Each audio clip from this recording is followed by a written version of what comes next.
இந்த வேளையில் ஊழியர் பாஸ்டர் ஆண்டனி ஏப்ரஹாம் அவர்கள் இணைந்திருக்கிறார். பிரைம் மினிஸ்டர் சார்பாக லண்டன் யூகேயிலிருந்து தேவ செய்தி கூட கடந்து செல்ல கத்தர் உதவி செய்வாராக. பரிசுத்த ஆவியானவர் தாமே இந்த புதிய வாரத்திலும் புதிய ஆசீர்வாதங்களோடு புதிய வாக்கு வாக்கு வாக்கு தத்தங்களோடும் வார்த்தையோடும் வழிநடத்த கத்தர் உதவி செய்வாராக. அவரை வரவேற்றுக் கொண்டு அவரிடம் ஒப்படைப்போம். Praise Lord pastor. ஆமேன்.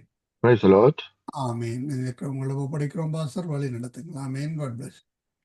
ஆமென், ஆமென். இயேசு கிறிஸ்துவின் இணையற்ற நாமத்தினால் உங்கள் அனைவரையும் வாழ்த்தி வரவேற்கிறேன். கர்த்தர் எவ்வளவு நல்லவர், நமக்காக யாவற்றையும் செய்து முடித்து எல்லாம் முடிந்தது என்று சொல்லி இருக்கிறார். ஆகவே இன்றைய நாளிலும் அவருடைய வார்த்தையை விசுவாசிப்போம், எல்லாவற்றையும் பெற்றுக்கொள்வோம், மாத்திரமல்ல மற்றவர்களுக்கும் பகிர்ந்து கொடுப்போம், மற்றவர்களை விடுதலை ஆக்குவோம். வசனத்துக்காக நன்றி பிதாவே. இந்த வார்த்தைகள் உயிர் உள்ளவைகள், எங்களை உயிர்ப்பிக்கிறவைகள், புதுப்பிக்கிறவைகள். ஆகவே அவைகள் இன்றைய நாளிலே உயிர்ப்பிக்கட்டும், புதுப்பிக்கட்டும், கட்டட்டும், நாட்டட்டும், எழுந்து பிரகாசிக்க பண்ணட்டும், இயேசுவின் இணையற்ற நாமத்தினால். ஆமென். எடுப்போம், வாசிப்போம். ரோமர் 8ஆம் அதிகாரம் 4ஆம் வசனத்திலிருந்து 14ஆம் வசனம் வரைக்கும் வாசிக்கிறேன். பிரியமானவர்களே, கவனியுங்கள். நாங்கள் ஆவிக்குரியவர்களாய், ஆவிக்குரிய மனிதன் நமக்குள்ளே உருவாக்கப்பட்டிருக்கிறான். ஆவிக்குரியவர்களாய் நாங்கள் செயல்படும்படிக்கு அழைக்கப்பட்டிருக்கிறோம், அல்லாமல் மாமிசத்துக்குரியவர்களாய் செயல்படும்படியோ, சிந்திக்கும்படியோ, செயல்படும்படியோ நாங்கள் அழைக்கப்படவில்லை. ஆனால் அநேக வேளைகளிலே நாங்கள் மாமிசத்துக்குரியவர்களாய் மாமிசத்திலே பேசி, மாமிசத்தை நம்பி, மாமிசத்திலே செயல்படுகிறபடியினால் தேவனுடைய மகிமையை காணாமல் எங்களுடைய வாழ்க்கையிலே அல்லது நாங்கள் ஜெபம் பண்ணுகிற காரியங்களிலே காணாமல் இருக்கிறோம். ஆனால் தேவன் புதிதாய் உருவாக்கி விட்ட புதிய மனுஷனோடு எங்களை இணைத்துக் கொள்வோமானால், புதிய மனுஷனை குறித்து தேவன் என்ன சொல்லுகிறார் என்பதை நாங்கள் அறிந்து அதை விசுவாசிப்போமானால் நாங்கள் புதியவர்களாய் செயல்பட முடியும். ஆமென். ஆகவே வாசிப்போம். ரோமர் 8ஆம் அதிகாரம் 4ஆம் வசனத்தில் இருந்து நான் வாசிக்கிறேன். மாமிசத்தின்படி நடவாமல் ஆவியின்படி நடக்கிற நம்மிடத்தில் நியாய பிரமாணத்தின் நீதி நிறைவேறும்படிக்கு அப்படி செய்தார். அப்ப கவனிங்கள், 2 விதமான நடத்தைகள் உண்டு. மாமிச நடத்தை, ஆவிக்குரிய நடத்தை. தேவன் செய்து முடித்தவைகள் எல்லாம் ஆவிக்குரியவைகளாய் இருக்கிறது. நம்முடைய ஆவிக்குரிய மனுஷன் புதிதாக்கப்பட்டிருக்கிறான், எங்களுடைய ஆவி புதிதாக்கப்பட்டிருக்கிறது. தேவன் எங்களுடைய அவர் செய்து முடித்தவைகள் எல்லாம் ஆவிக்குரியவைகளாய் இருக்கிறது. ஆனால் நான் மாமிசத்திலே இணைத்துக் கொள்வேனானால் என்னுடைய சித்தத்தின்படி, என்னுடைய நினைவுகளின்படி, எண்ணங்களின்படி, இந்த உலக நினைவுகளின்படி, எண்ணங்களின்படி நான் செயல்படுவேனானால் அவர் செய்து முடித்தவைகளை பெற்றுக்கொள்ள முடியாது.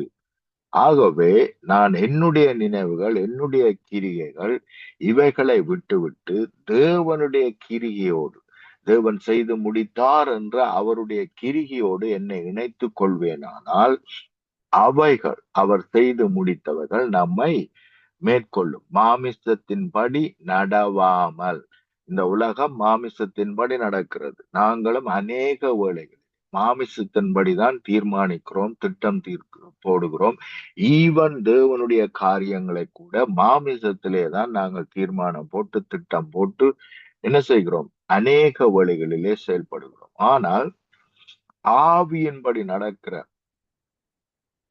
நம்மிடத்திலே தேவனுடைய வாக்கு தத்தங்கள் நிறைவேறுகிறதா இருக்கிறது. ஆவியின்படி நாங்கள் நடந்து கொள்வோமானால், ஆவிக்குரிய புதிய மனுஷனோடு நம்மை இணைத்துக் கொள்வோமானால் நாங்கள் சாதாரணமாய் வாழ மாட்டோம். நம்முடைய வாழ்க்கையிலே அசாதாரணமான வல்லமை, அசாதாரணமான பலன் நம்முடைய பேச்சிலேயே தெரியும். அதிகாரம் இருக்கும். ஆமென். வல்லமை புறப்பட்டு செல்லும். அப்படியானால் நாங்கள் ஆவிக்குரிய மனுஷனோடு இணைக்கப்பட்டிருக்கிறோம் என்று அர்த்தம். ஆமென். அன்றியும் மாமிசத்தின்படி நடக்கிறவர்கள் உரியவைகளை சிந்திக்கிறார். அப்ப நாங்கள் ஒரு காரியத்தை செய்யும் பொழுது எப்படியாய் நாங்கள் செய்கிறோம்?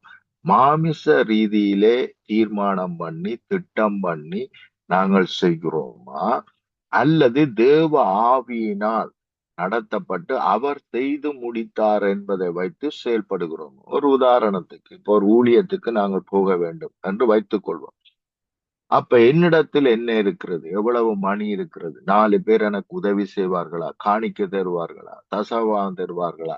என்று நான் செயல்படுவேனானால் அது மாம்சத்துக்குரியது. ஆனால் ஆவிக்குரிய காரியம் எப்படி என்று சொன்னால், தேவன் எனக்காக யாவற்றையும் ஆயத்தம் பண்ணி இருக்கிறார்.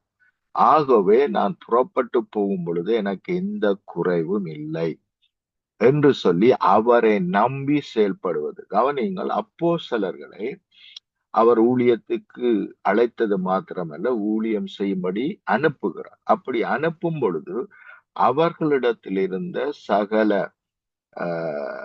வாலெட்டா இருக்கட்டும், பர்ஸா இருக்கட்டும், அல்லது ஈவன் பாதரட்சைகளா இருக்கட்டும், தடிகளா இருக்கட்டும், இவைகள் எல்லாவற்றையுமே அவர் வாங்கிவிட்டு புறப்பட்டு போங்கள் என்று சொல்லி அனுப்புகிறார். ஏனென்றால் வேலையாள் தன் கூலிக்கு பாத்திரன், நான் உங்களுடைய தேவைகள் எல்லாவற்றையும் சந்திக்கிற தேவன்.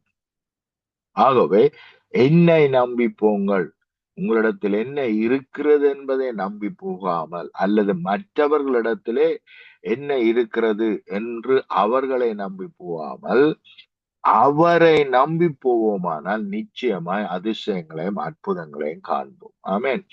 அதே போலத்தான் ஜெபம். ஜெபிக்கும் பொழுது கூட நாங்கள் எங்களை நம்பி, எங்களுடைய பரிசுத்தத்தை நம்பி, நாங்கள் எவ்வளவு நேரம் வாசிக்கிறோம், எவ்வளவு நேரம் ஜெபிக்கிறோம் என்பதை நம்பி அல்ல, இயேசு கிறிஸ்துவை நம்பி தேவன் நமக்காக யாவற்றையும் மேன்மையாக மகிமையாக செய்து முடித்தார்.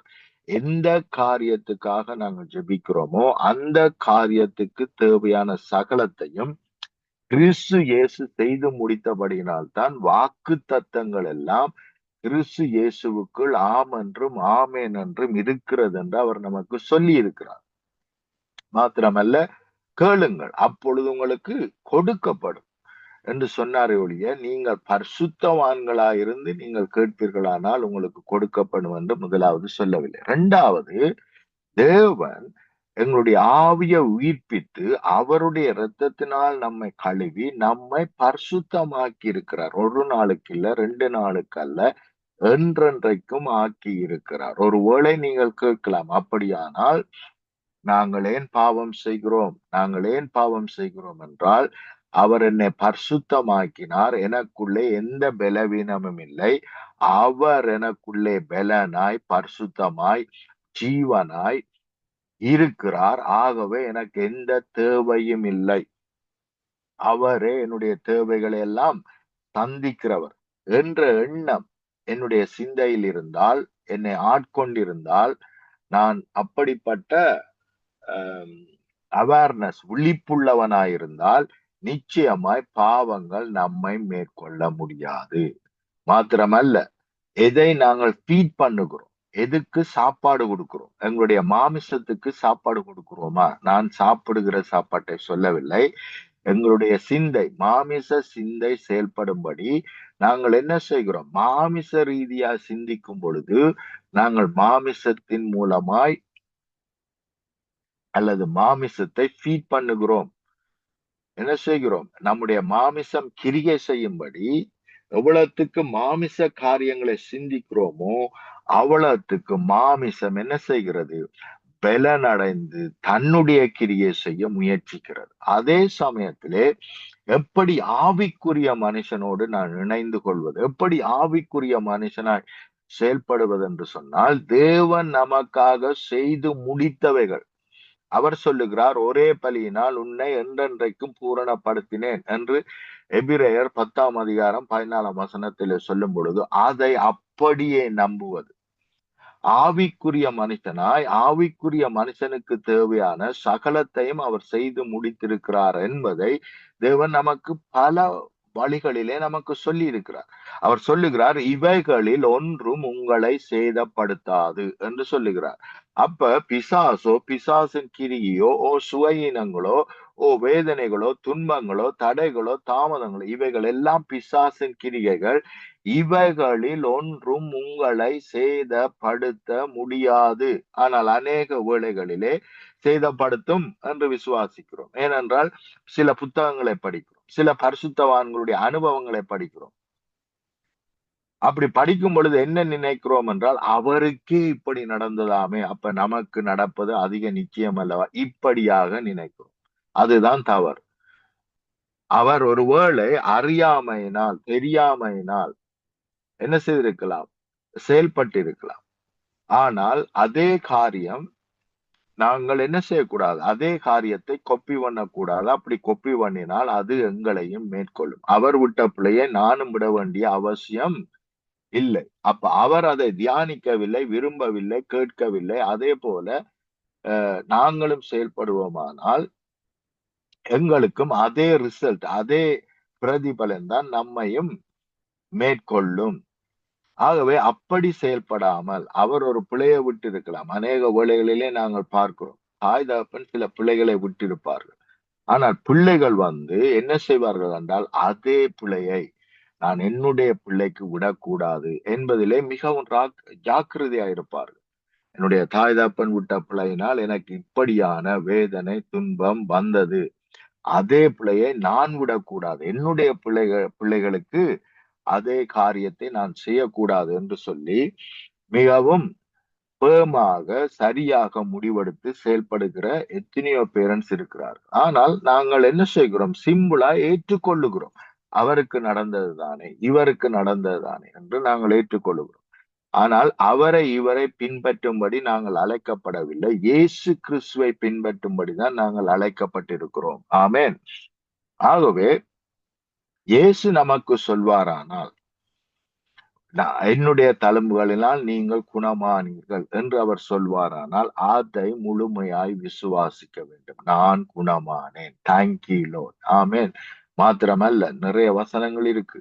வசனம் என்ன சொல்லுகிறார், அவருக்குள் நான் மறைந்திருக்கிறேன், அவருக்குள் நான் ஜீவிக்கிறேன், அவருக்குள் நான் உலாவுகிறேன் என்று நாங்கள் அப்போஸ்தலர் 17ஆம் அதிகாரம் 28வது வசனத்திலே வாசிக்கிறோம். ஆகவே நான் அவருக்குள் இருக்கிறேன், அவருக்குள் இருக்கிறேன் என்று நான் பார்க்கும் பொழுது நிச்சயமாய் இவைகளில் ஒன்றும் என்னை சேதப்படுத்த முடியாது, தொட முடியாது, என்னுடைய கூடாரத்துக்கு கிட்ட வர முடியாது என்பதிலே நிச்சயம் உள்ளவர்களாய், உறுதியாய் நம்புகிறவர்களாய் நாங்கள் இருப்போமானால் அதுதான் ஆவிக்குரிய வாழ்க்கை, அதுதான் ஆவிக்குரியபடி நடந்து கொள்வது. ஆவிக்குரிய தேவன் நமக்காக யாவற்றையும் செய்து முடித்திருக்கிறார். அதை நம்பி செயல்படுவேனானால் நான் ஆவிக்குரியவனாய் நடந்து கொள்ளுகிறேன். ஆமென். நான் எப்படி என்னுடைய ஆவிக்குரிய மனிதனை பலப்படுத்துவது, தேவ வசனத்தின்படியே தேவன் என்னெல்லாம் ஆவிக்குரிய மனுஷனுக்கு சொல்லி இருக்கிறார், அல்லது புதிதாய் பிறந்த மனுஷன் என்று என்று சொல்லும் பொழுது அவர் என்ன சொல்லுகிறார், பழையவைகள் எல்லாம் ஒளிந்து போயின, எல்லாம் புதிதாய். அப்ப அதை நம்பாமல் நான் என்னுடைய அனுபவத்தை வைத்து, இல்லையே பலதெல்லாம் ஒளிந்து போகலையே, இன்னும் இருக்கிற மாதிரி தான் தெரியுது, பலவீனம் எனக்குள்ள இருக்கிறது என்று நான் நினைப்பேனானால் அதுதான் தவறு. பலவீனன் தன்னை பலவான் என்று சொல்ல கடவன். ஆனால் மாமிசம் என்ன சொல்லுது, நான் பலவீனன் என்று சொல்லுகிறது. ஆனால் தேவ வசனம் என்ன சொல்லுகிறது, பலவான் என்று சொல்லுகிறது. அப்ப எதை நம்பி நான் செயல்படுகிறேன்? நான் பலவான் என்று சொல்லும் பொழுது ஆவிக்குரிய மனுஷனின்படி நான் செயல்படுகிறேன். பலவீனன் என்று சொல்லும் பொழுது நான் மாமிசத்துக்குரிய மனுஷனோடு இணைக்கப்பட்டு செயல்படுகிறேன். அப்ப எவ்வளவுத்துக்கு நான் என்னை பலவீனனாய் பார்த்து நான் பலவீனன் என்று சொல்லுகிறேனோ அதுதான் என்னை மேற்கொள்ளும். ஆனால் இதே சமயம் நான் ஆவிக்குரிய ரீதியாய் நான் தேவனுடைய வல்லமை எனக்கு கொடுக்கப்பட்டிருக்கிறது. அப்ப என்னுடைய பலவீனங்களிலே அவருடைய பலன் பூரணமாய் விளங்குறபடியினால் எனக்கு பலவீனம் இல்லை, நான் பலவான் என்று தேவ வசனத்தோடு இணைக்கப்பட்டிருப்பேனானால் அதுதான் ஆவியின்படி நடந்து கொள்ளுவது. ஆமென். மாமிசத்துக்குரியவன் மாமிசத்துக்குரியவைகளை சிந்திக்கிறான். இந்த உலக பிரகாரமாய் சிந்திக்கிறான். ஆவியின்படி நடக்கிறவன் ஆவிக்குரியவைகளை சிந்திக்கிறான்.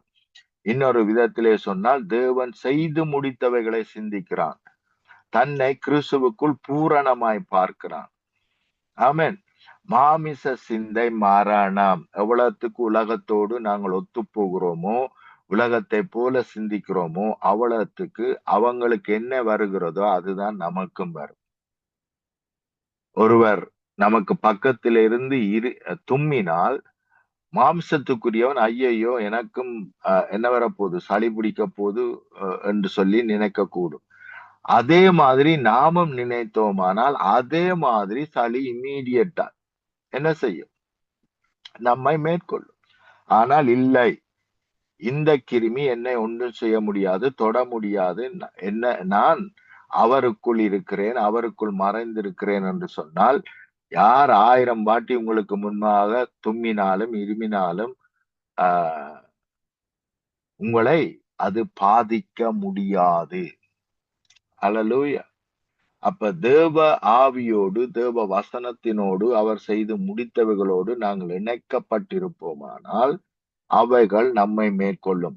ஆவியின் சிந்தையோ, மாமிச சிந்தை மரணம், சுயனத்தை கொண்டு வரும், குறைவுகளை கொண்டு வரும், வேதனையை கொண்டு வரும், துன்பத்தை கொண்டு வரும், அழிவை கொண்டு வரும். அதுதான் மாமிச சிந்தை. ஆவியின் சிந்தையோ ஜீவனும் சமாதானமும். அங்கே மரணம் இல்லை, வேதனை இல்லை, துன்பம் இல்லை, பற்றாக்குறை இல்லை, போராட்டங்கள் இல்லை. ஆமென். அப்ப ஆவியின் சிந்தை உடையவனாய் நான் காணப்பட வேண்டும். அப்படி இருப்பேனானால் முதலாவது எனக்குள்ள என்ன இருக்கும், நான் ஆவியின் சிந்தை உடையவனாய் இருந்தால் நான் எதை குறித்தும் பதட்டப்படுகிறவனாய், வேதனைப்படுகிறவனாய், துன்பப்படுகிறவனாய், கவலைப்படுகிறவனாய் இல்லாமல் ஜீவனுடையவனாய் சமாதானம் உடையவனாய் இருப்பேன். ஆமென். ஜீவனும் சமாதானம். ஜீவன் என்றால் என்ன? மிகவும் உற்சாகமாய் இருப்பது. ஒருவனை பார்த்து உற்சாகம் இல்லை, என்ன இவன் செத்து போன மாதிரி இருக்கிறான்டேன்னு சொல்லுகிறோம். ஏனென்றால் அங்கே என்னவா இல்லை, லிவிங், ஜீவனோடு இருக்கிறவனாய் காணப்படவில்லை. அப்ப அப்படிப்பட்டவர்களாக நாங்கள் காணப்படுவோம். எப்பொழுது? ஆவியின் சிந்தையோ ஜீவனும் சமாதானம். மாமிச சிந்தை தேவனுக்கு விரோதமான பகை. நாங்கள் மாமிசத்திலே நினைக்கிறது எல்லாமே தேவனுடைய வார்த்தைக்கு விரோதமான காரியங்கள். நான் என்ன செய்திருப்பேன், தேவன் சொல்லியிருப்பார், மலைகள் விலகினாலும் பர்வதங்கள் நிலை பெயர்ந்தாலும் என்னுடைய கிருபை உன்னை விட்டு விலகாமலும் மாறாமலும் இருக்கும் என்று அவர் வாக்கு பண்ணி இருக்கிறார். ஆனா நாங்கள் என்ன நினைக்கிறோம், கிருபை செய்யும் ஐயா, இறங்கும் ஐயா என்று சொல்லுகிறோம். அப்படியானால் அர்த்தம் என்ன? அந்த வார்த்தையை நாங்கள் நம்பவில்லை. நம்பாமல் மாமிசத்தின்படி நாங்கள் கிரியை நடப்பிக்கிறோம். அவர் சொன்ன வார்த்தைகளை நம்பவில்லை. மாமிச சிந்தை தேவனுக்கு விரோதமான பகை. தேவன் சொன்னதை நாங்கள் நம்பாமல் செயல்படுகிறோம். அது தேவனுடைய நியாய பிரமாணத்துக்கு கீழ்ப்படியாமலும், ஈவன் தேவனுடைய வாக்கு தத்தங்களுக்கு கீழ்ப்படியாமலும், ஈவன் தேவனுடைய வாக்கு தத்தங்களை நம்பாமலும் இருக்கிறது, கீழ்ப்படியாமலும் இருக்கிறது. மாமிசத்துக்கு உட்பட்டவர்கள் தேவனுக்கு பிரியமாய் இருக்க மாட்டார்கள். இன்னொரு வசனத்தை நாங்கள் பார்க்கிறோம் இல்லையா? விசுவாசம் இல்லாமல் தேவனுக்கு பிரியமாய் இருக்க முடியாது. அப்ப ஆவிக்குரியவன் தேவனை எப்பொழுதும் விசுவாசித்து அவர் செய்து முடித்தார் என்பதை பூரணமாய் விசுவாசிக்கிறவன் இனிமேல் தான் செய்வார் அல்ல, சகலத்தையும் செய்து முடித்தார். ஆகவே நான் கட்டளையிடும் பொழுது, ஜபிக்கும் பொழுது அவைகள் இப்பொழுதே என்னை மேற்கொள்ளும் என்ற நம்பிக்கையோடு நாங்கள் ஜெபிக்கிறவர்களாய் காணப்பட வேண்டும். மாமிசத்துக்குட்பட்டிருக்கிறவர்கள் தேவனுக்கு பிரியமாய் இருக்க மாட்டார்கள். தேவனுடைய ஆவி உங்களில் வாசமாயிருந்தால், நீங்கள் மாமிசத்துக்குட்பட்டவர்களாய் இராமல் ஆவிக்குட்பட்டவர்களாய் இருக்கிறீர்கள். ஆமென். அப்ப தேவனுடைய ஆவியானவர் உங்களுக்குள் வாசமாய் இருக்கிறாரா என்று கேட்டால் நாங்கள் எல்லோரும் சொல்லுவோம், எஸ், அவர் எங்களுக்குள்ளே வாசமா இருக்கிறார், நாங்கள் அந்நிய பாஷை பேசுகிறோம், தேவன் எங்களோடு இருக்கிறார் என்று நம்புகிறோம். அப்படியானால் அவருடைய வார்த்தையை நம்ப வேண்டும். ஆவியும் வார்த்தையும் ஒன்றுக்கொன்று முரணானது அல்ல. யோவான் 6ஆம் அதிகாரம் 63வது வசனம், ஆவியே உயிர்ப்பிக்கிறது. கவனியுங்கள், ஆவியே உயிர்ப்பிக்கிறது, மாமிசமானது ஒன்றுக்கும் உதவாது. மாமிச சிந்தை ஒரு நன்மையையும் உருவாக்காது. நான் உங்களுக்கு சொல்லுகிற வசனங்கள் ஆவியும் ஜீவனுமாயிருக்கிறது. அப்ப கவனிங்கள், ஆவி எது? தேவனுடைய வார்த்தை. தேவனுடைய வார்த்தை ஆவியாக இருக்கிறது. அப்ப தேவனுடைய வார்த்தை ஆவியாக இருக்குமானால் நான் எனக்குள்ளே ஆவியானவர் இருக்கிறார் என்று சொல்லியும் நான் என்ன செய்கிறேன்? அவருடைய வார்த்தையை நம்பாமல் செயல்படுவேனானால் நான் எப்படி என்னை ஆவிக்குரியவன் என்று சொல்ல முடியும்? வேதம் சொல்லுகிறது, அவர் என்னுடைய மேய்ப்பனா இருக்கும் பொழுதே எனக்கு தாழ்ச்சி இல்லை. இன்றைக்கு எத்தனை பேர் நாங்கள் தாழ்ச்சி அடைந்திருக்கிறோம், எங்களிடத்தில் ஒன்றுமில்லை, நாங்கள் கஷ்டப்படுகிறோம், நாங்கள் வேதனைப்படுகிறோம் என்று தேவனை அறியாதவர்கள் அல்ல, அறிந்த பிள்ளைகள், பல வருஷமாய் தேவனை தரிசிக்கிற அல்லது ஜெபிக்கிற பிள்ளைகள் சொல்லுகிறார். தேவனுக்கென்று ஊழியம் செய்கிறவர்கள் சொல்லுகிறார்கள், எங்களிடத்தில் ஒன்றுமே இல்லை என்று சொல்லுகிறார்கள். ஆனால் வேதம் என்ன சொல்லுகிறது? அவர் மேய்ப்பனா இருக்கும் பொழுதே நமக்கு எந்த குறைவும் இல்லையாம். அப்படியானால் அவர் என்னுடைய தகப்பனாய் மாறி அவருடைய சொத்துக்களுக்கெல்லாம் என்னை அதிபதி ஆக்கின பிறகு எப்படி என்னுடைய வாழ்க்கையிலே குறைவு இருக்க முடியும்? அவர் எல்லாவற்றாலும் என்னை நிறைவடைய செய்திருக்கிறார். ஒரே பலியினால் என்றென்றைக்கும் என்னை பூரணமாக்கி இருக்கிறார். ஹல்லேலூயா, ஆமென். அப்ப எங்கே நான் தவறு விடுகிறேன் என்று சொன்னால், தேவ வசனத்தோடு என்னை இணைத்துக் கொள்ளவில்லை. நான் என்னுடைய மாமிசத்தோடு இணைத்து கொண்டு ஜெபிக்கிறபடி நான் பெற்றுக்கொள்ளாதவனாய் இருக்கிறேன். வசனம் என்ன சொல்லுகிறது நம்மை குறித்து? நான் உங்களுக்கு சொன்ன உபதேசத்தினாலே நீங்கள் இப்பொழுதே சுத்தமா இருக்கிறீர்கள். அப்ப உபதேசம் என்ன சொல்லுகிறது? அவருடைய இரத்தத்தினால் எங்களை கழுவி அவர் எங்களை ராஜாக்கள் ஆக்கி இருக்கிறார், ஆசாரியர்கள் ஆக்கி இருக்கிறார், அவருடைய சொந்த பிள்ளைகள் ஆக்கி இருக்கிறார். எப்படி அவருடைய சொந்த பிள்ளைகளானோம்? மிகவும் விலையேறப்பெற்ற ஒரு ஆசீர்வாதம். எப்படி அப்பேற்பட்ட மிகவும் விலையேறப்பெற்ற ஆசீர்வாதத்தை பெற்றுக்கொண்டோம்? நம்முடைய கிரிகையினாலேயா அல்லது விசுவாசத்தினாலேயா? அவரை விசுவாசித்தபடினால் அவருடைய பிள்ளைகளானோம். அப்ப அவருடைய பிள்ளைகள் ஆன பிறகு, அவரை விசுவாசித்து அவருடைய பிள்ளைகள் ஆன பிறகு அவருடைய சொத்துக்களுக்கெல்லாம் அதிபதிகளாயிருக்கிறோம். அவருடைய சொத்துக்கள், அதிகாரங்கள், வல்லமைகள், அவருடைய சுகம், அவருடைய மகிமை, அவருடைய மேன்மை, இவைகள் எல்லாவற்றுக்கும் நாங்கள் சொந்தக்காரராயிருக்கிறோம். ஹல்லேலூயா. இந்த உலகத்திலே நீங்கள் பார்ப்பீர்களானால், ஒரு தகப்பன் ஒரு டிபார்ட்மெண்ட்ல இருந்து செத்து போனால் இந்த உலகமே என்ன செய்கிறது? அந்த டிபார்ட்மெண்ட் அவர் எந்த இடத்துல வேலை செய்தாரோ அந்த இடத்திலே அதே பதவியை என்ன செய்கிறது? பிள்ளைகளுக்கு கொடுக்கிறது. ஆனால் நாங்கள் என்ன செய்யாமல் இருக்கிறோம்? இவைகளை எல்லாம் நம்பாமல் இருக்கிறோம். எப்பேற்பட்ட மேன்மையான மகிமையான ஒரு ஆசீர்வாதத்துக்குள் நாங்கள் வந்து விட்டோம் என்பதை அறியாமல் இருக்கிறோம்.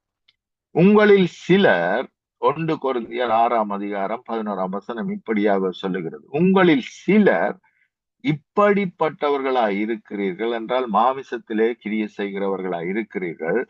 ஆயினும் கர்த்தராகிய இயேசுவின் நாமத்தினாலும் நமது தேவனுடைய ஆவியினாலும் கழுவப்பட்டீர்கள். முடிந்து போயிட்டு, கழுவுவார் அல்ல, கழுவப்பட்டீர்கள், பரிசுத்தமாக்கப்பட்டீர்கள், நீதிமான்கள் ஆக்கப்பட்டீர்கள். ஆமென். அப்ப உங்களுடைய ஆவிக்குரிய மனுஷன் இந்த நிலையில் தான் இருக்கிறான்.